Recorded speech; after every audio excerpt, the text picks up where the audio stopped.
Podem assentar-se. Também convido aos nossos amados músicos, né, do Ministério de Louvor, para também tomarem assento. Para o nosso momento da mensagem, enquanto eles se assentam, vocês estão convidados todos a, por favor, abrirem novamente o texto de Tessalonicenses, porque é essa palavra que nós queremos compartilhar nessa noite. 1 Tessalonicenses, tanto o capítulo 4 que nós lemos aqui, como também o capítulo 5, que foi objeto da nossa leitura ao longo da semana, né? Então, aliás, eu quero incentivar muito vocês a sempre lerem a palavra durante a semana. Eu li várias vezes o texto todo, aliás, li quase todo o Novo Testamento essa semana, e não me canso de ler. Eu acho que a gente tem a cada dia coisas maravilhosas aqui, né? Também quero aqui pedir a vocês que vocês orem em favor da banda Estação da Fé. Vocês devem ter percebido que a banda Estação da Fé está com uma nova composição, né? Essa moçada nova aí. E nós precisamos muito que vocês orem em favor desses meninos, para que esse ministério seja uma bênção, não só para nós, mas para essa cidade, para esse estado, para esse Brasilzão, e por que não mundo? Porque hoje dá para, através da internet, dá para qualquer pessoa, em qualquer lugar do mundo, assistir a uma música, ouvir uma música da banda. Aliás, já tem no site, eu acho que já tem músicas do primeiro CD, já está lá no site, né? Bom, abriram a palavra, por favor, leiam junto comigo o verso 1 do capítulo 4, tá? Finalmente, irmãos, vocês aprenderam de nós como devem viver para agradar a Deus, e é assim mesmo que vocês têm vivido. E agora pedimos e aconselhamos, em nome do Senhor Jesus, que façam ainda mais. Eu gostaria que você deixasse especialmente estas últimas palavras no seu coração, quando lhe diz: façam ainda mais. Quem esteve aqui sábado passado lembra que o apóstolo Paulo está extremamente feliz, porque ele percebe que na comunidade de Tessalônica estão presentes 3 coisas. Vamos lembrar? Fé, amor e esperança. E apesar de toda a sua felicidade, apesar de ele perceber que aquela comunidade é uma comunidade que está em crescimento, ele chega aqui e diz: e façam ainda mais. Ou seja, isso aqui é o quê? Isso aqui é uma advertência, é um chamado. Ele está conclamando eles a não se acomodarem, que é uma das coisas mais fáceis de acontecer na nossa vida, não é assim? Por exemplo, eu sei que tem uma pessoa lá em casa que há 2 semanas, milagre, há 2 semanas ela está fazendo exercícios na academia. Só uma semaninha, e ela tem uma tendência à acomodação. Daqui a pouco ela aparece na UBS e diz: pois eu vim tomar um chimarrão com você.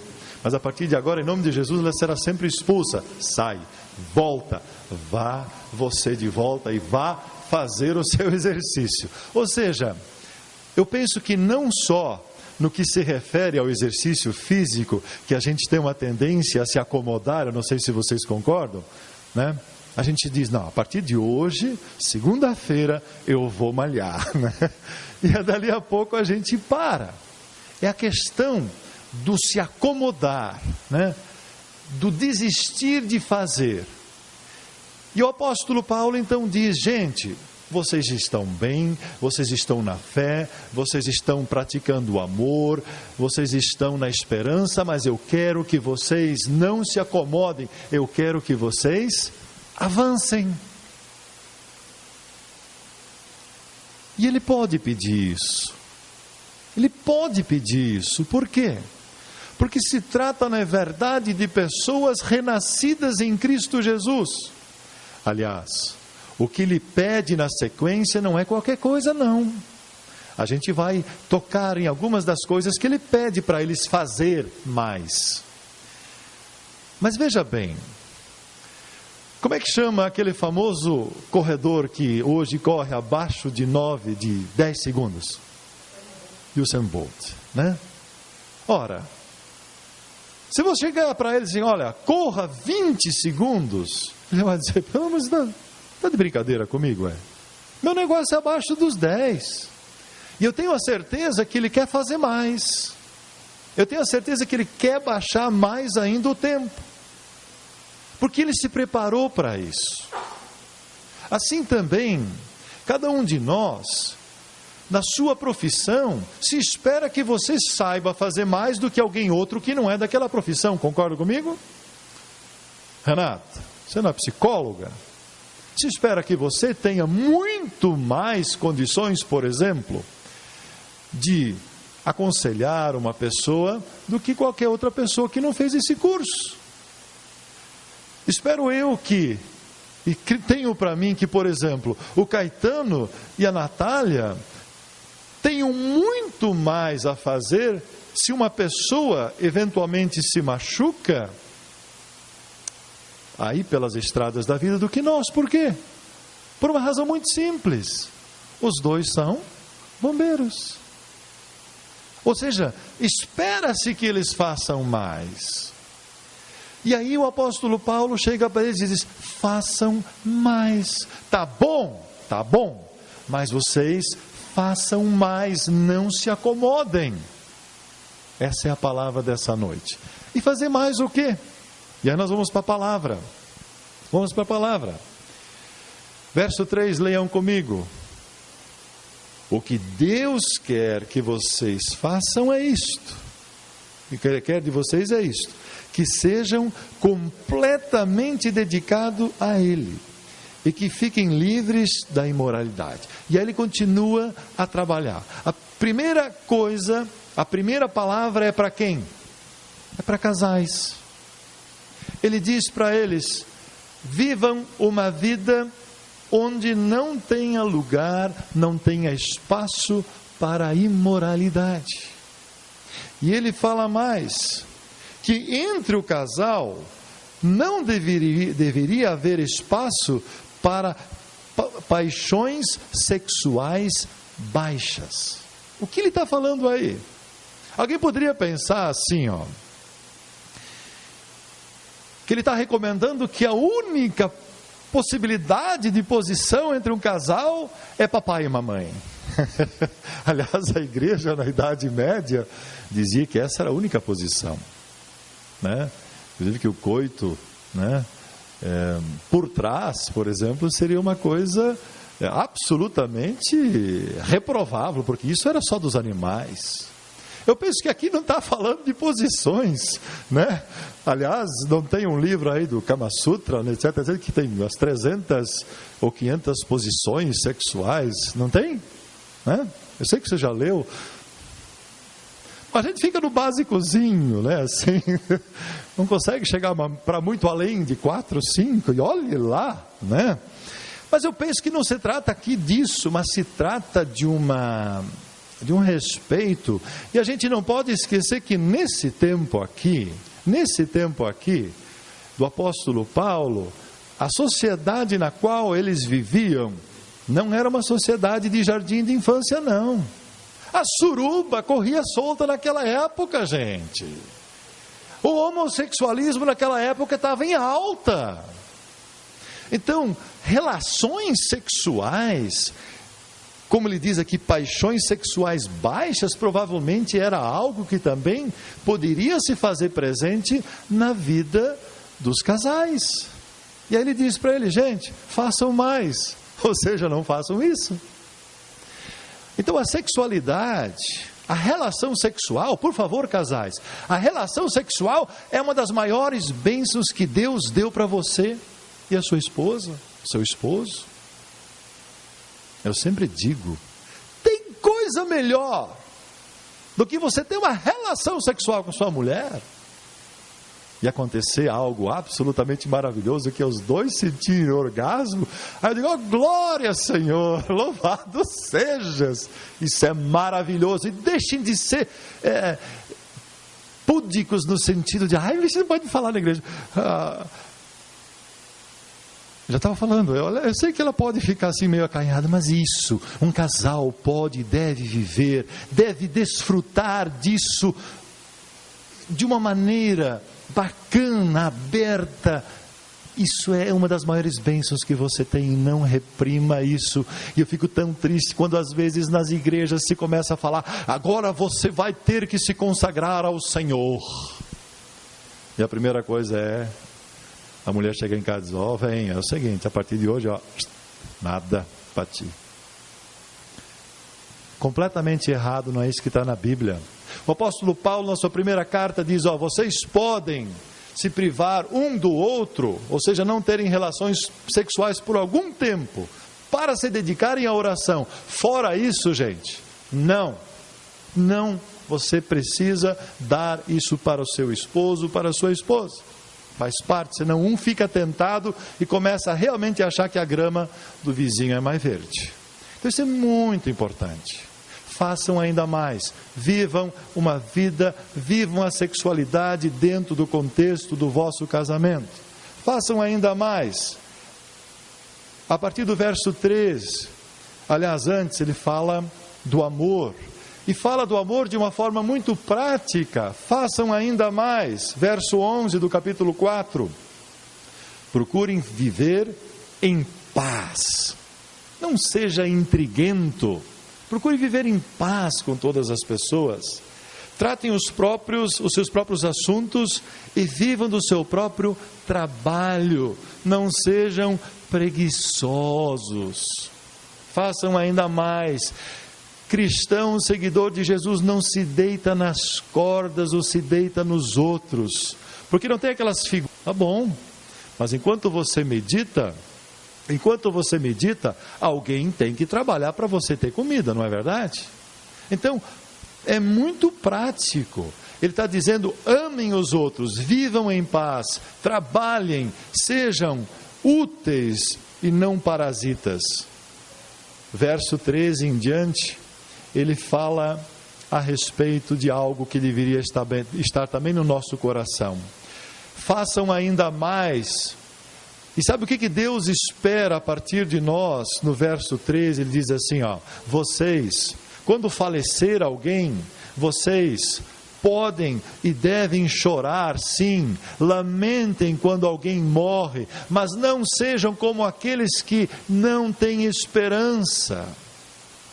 Quando falece alguém da nossa família, ou das nossas relações, a gente pode sim chorar, a gente pode se entristecer, mas o nosso choro sempre deveria ser um choro cheio de esperança.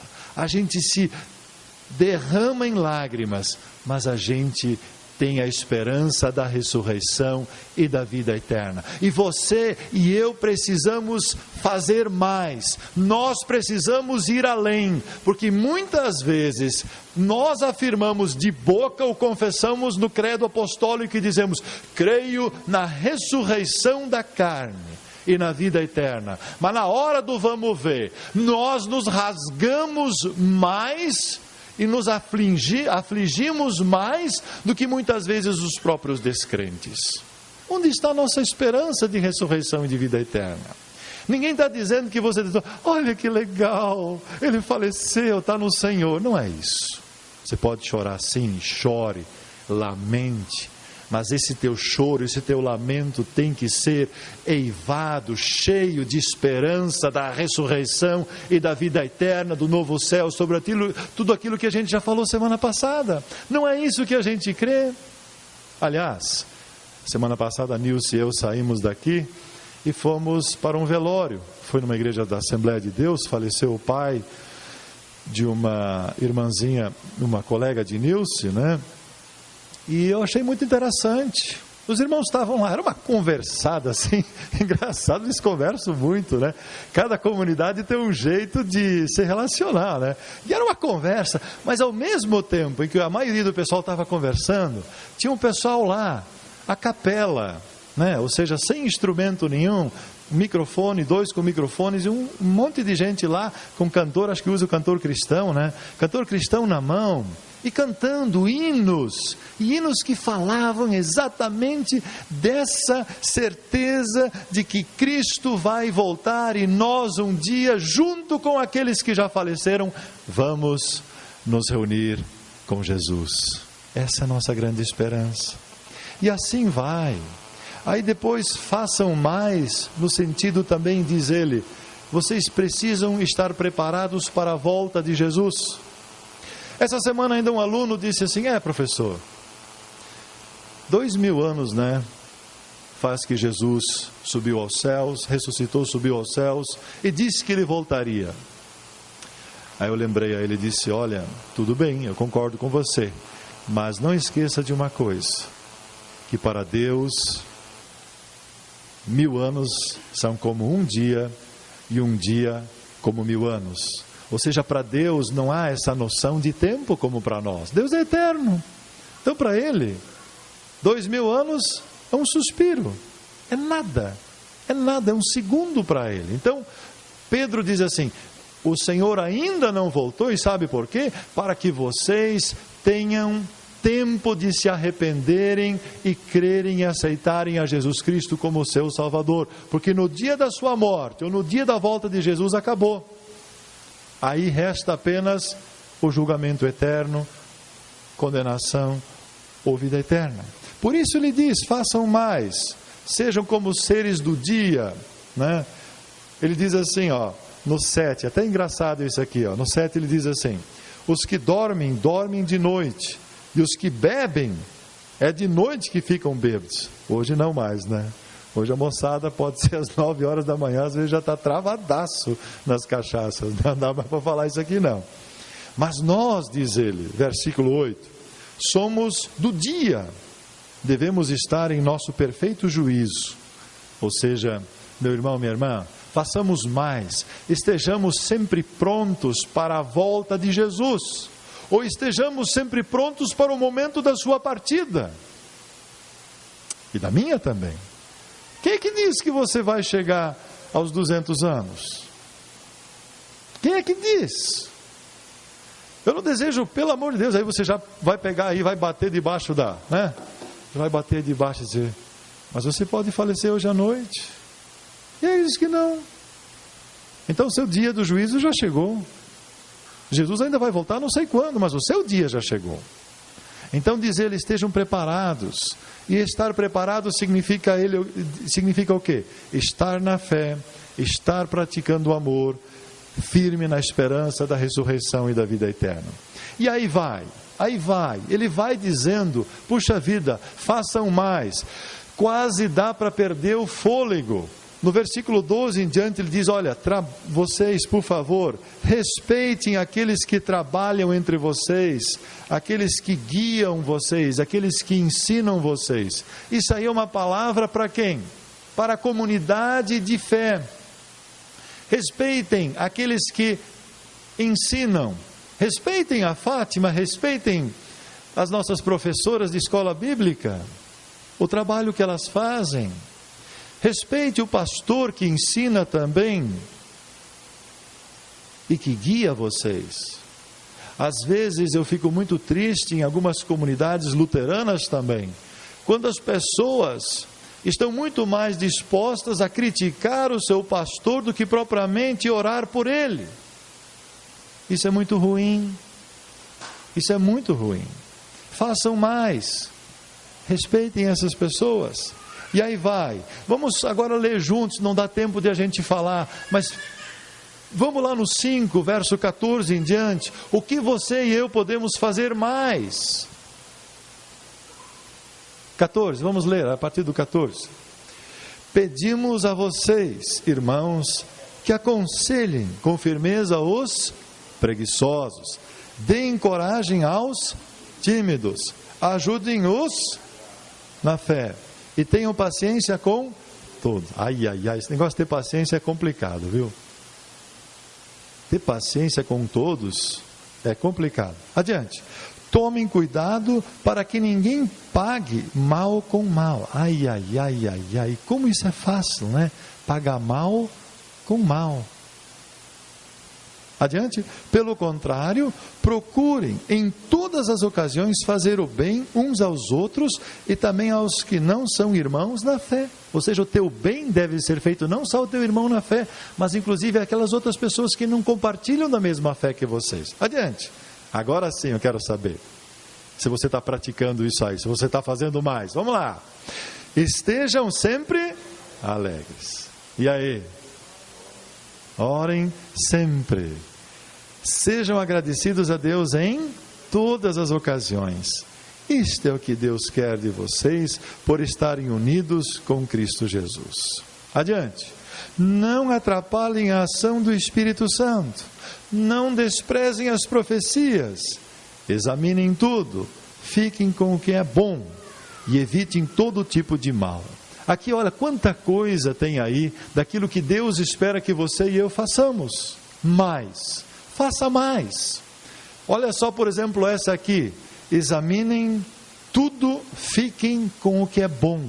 Ou seja, não se feche. Não seja uma criatura que se fecha, mas seja uma criatura aberta para tudo. Escute todo tipo de música. Vá ao cinema, vá à praça, conheça pessoas. Mas retenha apenas e tão somente o que é bom. E assim vai. Vocês viram quantas coisas, não dá para comentar, senão fica cansativo. Mas eu estou só chamando atenção para vocês de algumas coisas que você e eu somos conclamados a fazer mais. A fazer mais. O técnico do o nome do cara é horrível, Usain Bolt, ele espera realmente que ele faça mais. Muita coisa foi investido nele. E agora você está aqui, você acabou de ouvir tudo isso aí, por exemplo, não pague mal com mal, mas faça sempre o bem, perdoe, aconselha. Aí você pode pensar assim, mas pastor, eu vim hoje aqui para o senhor me falar algo bacana, o senhor veio aqui e ainda botou um peso em cima de mim. Eu não sei se você de repente está tendo essa sensação. Aí você, mas pastor, hoje está muito moralista. Mas não é, meus irmãos. Isso daqui você pode fazer a mais. E sabe por quê? Porque você já foi preparado para fazer isso. Preparado, como dizem em Gálatas, preparado para fazer as boas obras que Deus de antemão já preparou. Fazer as obras de Deus que Ele já preparou. Ou seja, quem está aqui hoje de noite são o quê? Quem é você? Você é um renascido em Cristo.